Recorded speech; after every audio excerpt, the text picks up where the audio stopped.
November 7th, 2021, Hendry ceded his time. Put that down.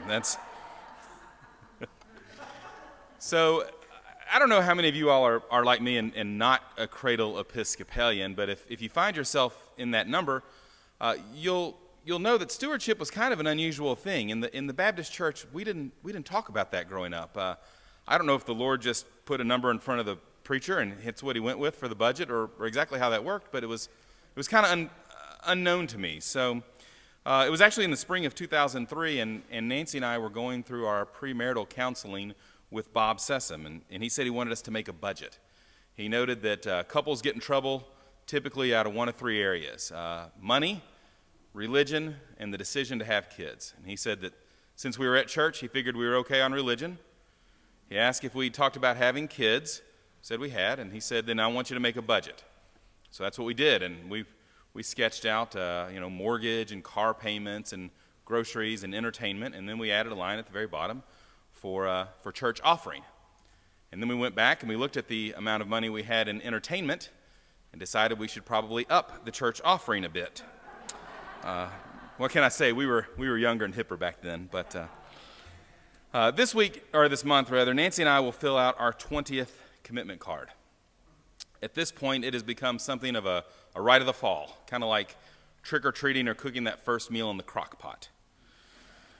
We've been fortunate that every year that we've discussed it, our discussion has been about how much we can increase our pledge. Now, there have been some years it's only been a few dollars a month, and other years, like when we quit paying for childcare, we were able to do a little bit more. But our discussion has always been about how much we can increase our pledge. We do this not out of a sense of obligation or because we think we're scoring brownie points with the Lord. We do this because each year we feel a deepening in our relationship with this church. Good Shepherd has been a significant part of our lives now for almost the entirety of our relationship. We started attending before we got engaged. We were married here. Our boys were baptized here. We've been given the opportunity to serve in leadership roles here. And some of our most significant personal relationships have come out of Good Shepherd. And then, of course, there's the whole matter of Good Shepherd bringing us into a closer relationship with God. We also support Good Shepherd because it's a way for our family to share our love with others. When Good Shepherd is offering worship services, conducting weddings, baptisms, confirmations, burials, or even blessing the animals, we are here. Even if we're not here physically, our gift is a way of supporting our church family. We walk through those moments together, even when we're apart. And for the last 18 months, we've been apart a lot, but the church has still been here. Our gift is also a way of living out the Gospels and sharing God's love with those outside of these walls. Have you ever tried to make a list of the ways Good Shepherd is involved in the community?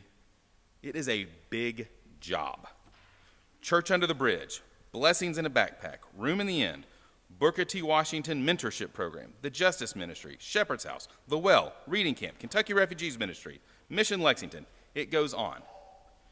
Now, can you imagine trying to participate in all of those ministries? There is simply not enough time in the day. Unless, of course, you're Jim and Pat Johnson, who seem to make it to everything we do here at this church.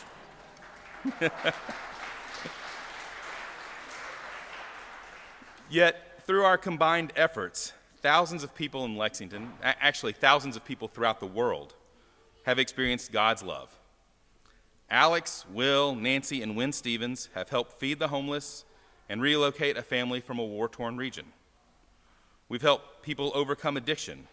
We've sheltered others from the cold. We've fed children and we've taught other kids to read.